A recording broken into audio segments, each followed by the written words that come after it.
The Oasis Crescent Equity Fund will shortly be celebrating its 15th anniversary, and for good reason too. The fund, which is Shari'ah compliant, has trounced its peers with a 22.8% annual return since inception against an average of 15.2%. We continue our interview with Adam Ibrahim to find out where he's been finding value locally and offshore. Before we get to that, Adam, I just wanted to come in there and obviously get your impressions around that outperformance relative to your peers. What do you put that down to? I think we really focus on building long-term value, long-term portfolios at very low risk. So when you take the performance of 22.8%, it's actually at very, very low risk. We have a very high Sharpe ratio of 0.89, a very high Sortino ratio of approximately 1.5, and the downside correlation of this fund is most probably 0.6 to 0.7 relative to the competitors. So not only are you getting great long-term returns, in fact 1 million rand at the beginning would be worth 20 odd million rand, 20.8 I think. And secondly, if you put 1 million with the competitors, that would be worth 8 million today. And that has been done at very low risk. So we want to get the maximum return for every unit of risk that we go into. And so when you look back, it's pretty pleasing that our strategy has worked over a 15-year period. In fact, that strategy has worked over a 25-year period. And the real focus is buying the best companies that you possibly can get with market leadership, profit leadership, cash flow leadership, and to buy that at below intrinsic value. And we continue to find those great opportunities both in South Africa and globally, both in equities and property. In equities and property. So let's drill down into the equity part of that equation. Adam, where specifically in equities? Can you give me a little more color? Sure. So over the last 15 years, the cornerstone of this portfolio has been companies like Assor, Mediclinic, Omnia, amongst others. And over the last while, we've introduced companies like Rainbow, Anglo-American, Anglo-Ashanti, BHP, and Sasol, and companies like Nampak. That's a South African portfolio. We have approximately 25% of the portfolio globally invested, and a big chunk of that is the telcos in the US, Europe, in the UK, and in Japan. And then a big chunk of it also in the pharmaceutical companies. Both the telecommunication companies and the pharmaceutical companies have great cash flows, have great market leadership. And you're buying them, we've been buying them at between 10 and 12 PEs, between 4 and 6 dividend yields with strong, strong cash flow. So if you take the South African mix with the global mix, together with the odd property counter globally, we, generating 6% earnings yield and dividend yield, that's been the cornerstone of our portfolio going historically, and it's the cornerstone of our portfolio going forward. Adam, we just wanted to ask you about the listed property, and it was something that you introduced in your presentation. Is you remain invested there with yields so low, though? What's your argument for buying listed property at this stage? Is it something you're still accumulating in the portfolios? Yes, I mean we're buying the best global property companies at 6 and 7 and 8 dividend yields at the moment. That compares to bond yields of 2.2 and inflation of 2.3.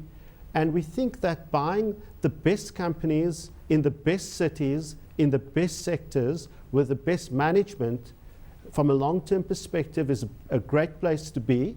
And secondly, if you look at those cities, we're mainly in the leading cities and leading sectors, healthcare, apartments, industrial. A lot of those sectors, you haven't seen new supply come into the market.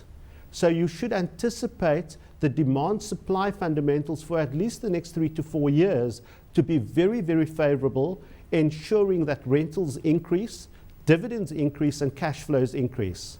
So we think that while the property sector globally and in South Africa has moved up very dramatically, we prefer our best asset class is global equities, and then our second best asset class would be global property. What sectors do you stay away from completely? I think the sectors that we firstly we stay away from companies that are poorly managed, who do not have a competitive advantage, and who are dependent on debt or alternatively quantitative easing. Some of the sectors that we have a very low exposure to globally would be the banking sector. The quality of earnings is very poor, very dependent on quantitative easing, very dependent on government support. In South Africa, we used to, 10, 12 years ago, we had a very big exposure to the retail sector. In South Africa today, we have a very low exposure to the retail sector. They've done so well, very high earnings, very high PE ratios, and we just think that given the situation that we spoke about earlier, where the labor situation, you need workers, would turn that into shoppers. And if you've got a problem with the amount of unemployment and high wages, we think that the situation that we will not be able to be affording the huge consumer spend that we've had over the last 10 years. So I think we've used this fantastic upswing from about 2001 in the retail sector to reduce our exposure to virtually nothing.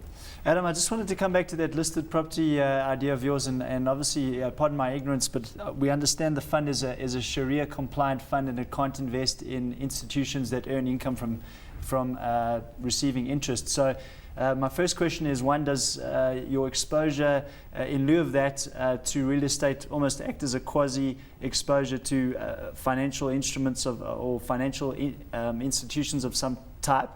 And the second one relates to also what you've talked about in many of the world's cities. There's still urbanization taking place. Lots of population requiring inventory in the form of buildings and infrastructure. Where does that leave your thesis around resources? Because it seems that the markets might have overdone the sell-off in resources and the so-called end of the resource super cycle. Sure. I think firstly on the property side, we look at property as an income-generating alternative. So we want a very lowly geared property portfolio, and we want properties that are in the best locations. We've done very, very well out of healthcare, both in the US and places like Singapore. We've done very, very well out of apartments in places like Germany. And we think that demand is picking up very gradually. And we're also very big on what they call big data. So we have the world's largest data center company in our portfolio. So that really diversifies the portfolio very nicely with secular growth themes of big data, healthcare, and the opportunity that you mentioned about resources. As the demand picks up and the gap between demand and supply diminishes, so the vacancy rate decreases, you're going to see, one, increased build because of just pure demand and supply, and two, the continued point that you made of increased urbanization. And all of those building items, many of the building items require resources like cement, like copper, amongst others, and steel and iron ore. So we think that, well, maybe the very high commodity prices are a thing of the past, but we think that the reasonable commodity prices over the next 5, 10, 15 years with cycles will be the place to be. And if you can buy those companies and those commodities cheaply, I think you'll be making lots of money. Adam, just want to drill down into your view on these gold stocks. You've spoken of Anglo Gold Ashanti, which you are expecting, I assume, to re-rate. Does the same hold true for the likes of Harmony? Where is your gold exposure? In our commodity exposure, including gold, we only invest in low risk, low cost producers with substantial resources, both from a commodity point of view and from a management point of view. When we look at a company like Harmony, Harmony is on the other end of the spectrum. It's always been a high cost producer. So you actually have to pay the gold price thesis that if the gold price really runs, Harmony does well. But what happens if the gold price is stagnant? You do not want to lose a substantial amount of your money. So we prefer the low-cost producers like Anglo Gold. We prefer the low-cost producers like Assor. We prefer the low-cost producers like BHP Billiton. And we try not to have high-cost producers in our portfolio. In that way, we mitigate the risk of having exposure to the resource sector where you are unable, from a long-term perspective, very accurately to predict where the commodity price is going to be from a 5-10 year point of view. Just one other question there. I didn't hear any mention of platinum there, Adam, so I just wanted to find out what your view is on that metal in particular, and obviously some of the companies listed on the JSE that are platinum producers. We think the fundamentals for platinum is really favorable, mainly because the South African platinum sector is predominantly a deep level sector with issues around productivity.